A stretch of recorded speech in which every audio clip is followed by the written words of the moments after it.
വർഷമായതോടെ പക്ഷികൾക്ക് ദാഹമകറ്റാൻ കുടിവെള്ളം സജ്ജമാക്കി പത്തനംതിട്ട കോന്നി ഇക്കോ ടൂറിസം സെന്ററിലെ വനപാലകർ. കോന്നി ആനത്താവളത്തിൽ എത്തുന്ന പക്ഷികൾക്കാണ് വനപാലകർ വൃക്ഷങ്ങളിൽ തന്നെ കുടിവെള്ളം ഒരുക്കിയിട്ടുള്ളത്. വേനൽ കടുത്തതോടെ കുടിവെള്ളം കിട്ടാക്കനിയായ സാഹചര്യത്തിലാണ് പക്ഷികൾക്ക് ദാഹമകറ്റാൻ വനം വകുപ്പ് കുടിവെള്ളം സജ്ജമാക്കിയത്.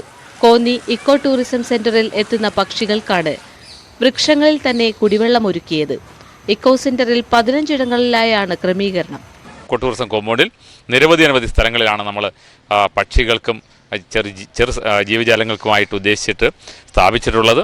ഇപ്പോൾ ഒരുപാട് ആളുകളുടെ ശ്രദ്ധ അതും പിടിച്ചു പറ്റുന്നുണ്ട്. തീർച്ചയായിട്ടും അതുകൊണ്ട് നല്ലൊരു സൽപ്രവൃത്തി ചെയ്തു എന്നുള്ളൊരു ചാരിതാർത്ഥ്യം ഞങ്ങൾക്ക് എല്ലാവർക്കും ഉണ്ട്. വൃക്ഷങ്ങളിൽ ക്രമീകരിച്ചിട്ടുള്ള മൺചട്ടിയിലാണ് പക്ഷികൾക്ക് വെള്ളം ലഭ്യമാക്കിയിട്ടുള്ളത്. രാവിലെയും വൈകിട്ടും ഇക്കോ ടൂറിസം സെന്ററിലെ ജീവനക്കാർ തന്നെയാണ് പക്ഷികൾക്കുള്ള വെള്ളം മൺചട്ടിയിൽ നിറയ്ക്കുന്നത്. ചെറുതും വലുതുമായ നിരവധി പക്ഷികളാണ് ആനത്താവളത്തിലുള്ളത്.